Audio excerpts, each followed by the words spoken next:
I like to make things, and I found that textile work has been something that has really started to suit me.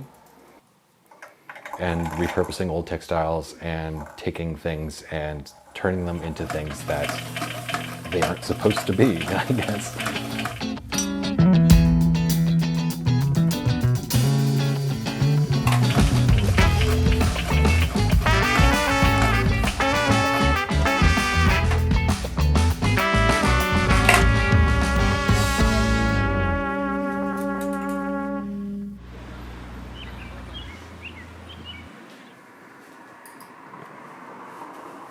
My name's Hartnell. So I make clothes out of old materials. I try to repurpose materials, tablecloths, bed sheets, blankets, tapestries, that sort of stuff. They're not supposed to be clothes. So it's fun to try and repurpose things and see how unique you can make something, like make something that doesn't exist. I troll every value village in town multiple times a week, probably, just trying to find if there's anything new that came in there. Sometimes I get specific ideas.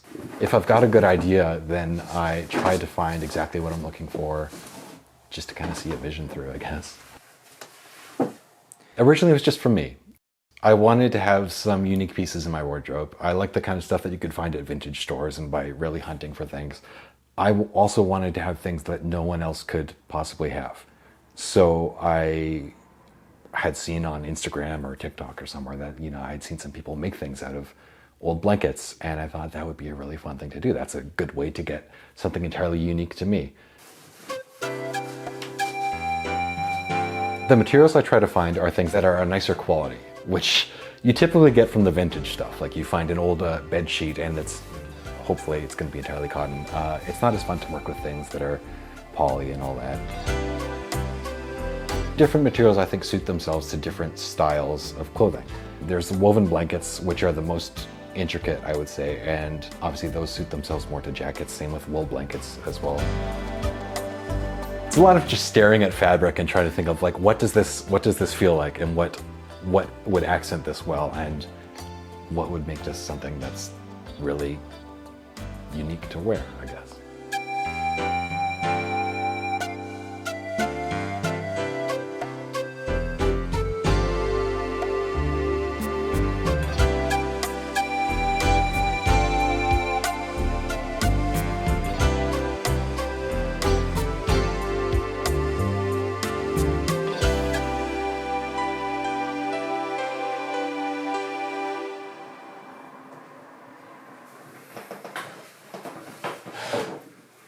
After I've got the materials, normally by the point I've gotten it, I had some vision for it when I first saw it, or I tried to track it down. And from that point, I'll take photos of the blanket, I will import them onto the computer and overlay the patterns, and then just mess around with it a whole bunch, moving pieces around, seeing how I can get every possible piece out of this blanket or this tablecloth, what looks the best, and just kind of manipulating it to envision it.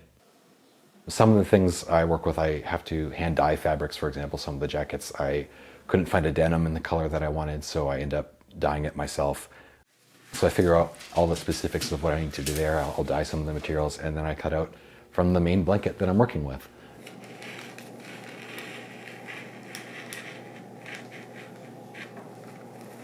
I don't think there's any one thing in particular that I draw inspiration from, or any one person in particular.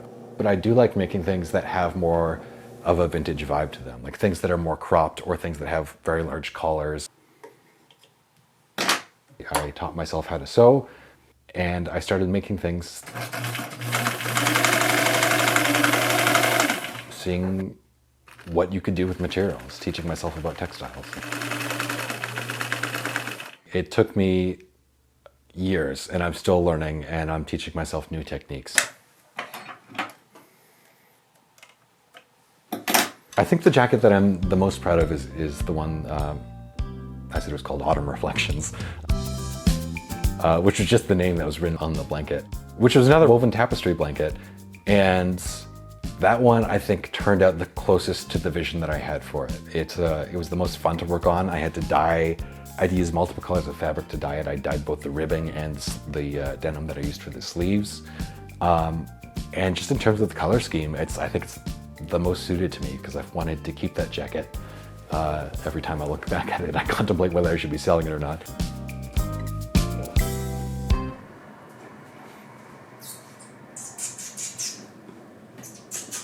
Millie!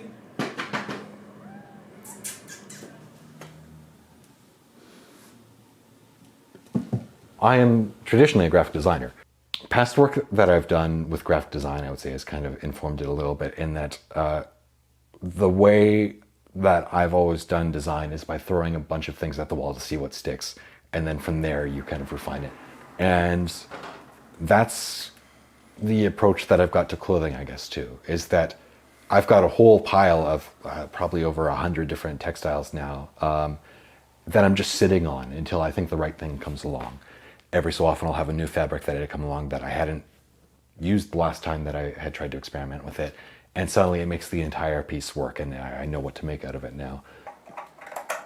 I still question whether I'm doing it right, but that's, that's imposter syndrome for you. This, first and foremost, is an art experiment for me. The fact that I get to sell them is great. Other people tell me that they love the work that I'm doing, and I'm happy that they like it. That's just a fun little bonus for me. I'm not doing this as a money thing. I'm not doing this as a thing where I'm just going to pump out work as fast as I can. That's why I sit on things for as long as I do, is because I want to make sure that it's something that feels really unique and that I'm happy with before I sell it. Oh my God, what is happening? There's a lot of slip-ups that I've made, and I think that's part and parcel with trying to do something different each time, is that I don't necessarily get the space to test out new pattern pieces that I'm drafting or things like that. So sometimes they don't go entirely according to plan. Sometimes I need to take things apart and try it again. People don't see Kitchener or Waterloo as art cities, and I mean, to an extent they're right, like, because a lot of these artists are leaving to flock to Toronto and Montreal and all these other places. I've stayed in Kitchener for the community. Having grown up here, I've made so many connections. I know so many people. I'm a regular at so many different places. After I went to school for graphic design, there's a lot of people who wanted to go off and do the big Toronto studio firm agency type of deal. And that just didn't feel like it was for me. There's a lot of people who buy into the grind culture, and it doesn't fit me, I don't think. Kitchener felt like the exact right size city for that. Like you can still get involved in the communities, you can shape the communities, you can do arts and be seen, you can be a regular at places where people know you. And it's that kind of thing that you don't get in the bigger cities, where it feels like you've got to constantly be selling yourself. I could just exist here and be me, and it's nice. There's a lot of fantastic artists in KW, queer and trans and BIPOC artists, and I think the lack of art space has forced a lot of artists out of KW, which is very sad. This kind of spaces I want to see, I feel like, are more grassroots, and we need the people here to form those grassroots movements. And the only way they can do that is if they can afford to live in the city. I want to see those people flourish, and I want to see the city give the space to those artists that they deserve. We need to become more of an attractive city to artists, so that the artists move here and that we can foster these communities. I'm just making things that I think are cool, and I like to make a lot of different things. Clothing has been the one that has seemed to stick, but I'm working with things. I'm making rugs, I'm making stained glass, I do pottery sometimes, things like that, just because I think that I've got a lot of ideas, and I like to experiment with them to see what I can turn them into. And I think as long as I keep finding new, unique materials, I want to keep making things. I want to come up with different kinds of patterns. I want to make different types of jackets. Just messing around with and creating things that are just, you don't see them anywhere else. It's just like, who would have thought to combine these things? And now all of a sudden you can wear it. That's what I find fun.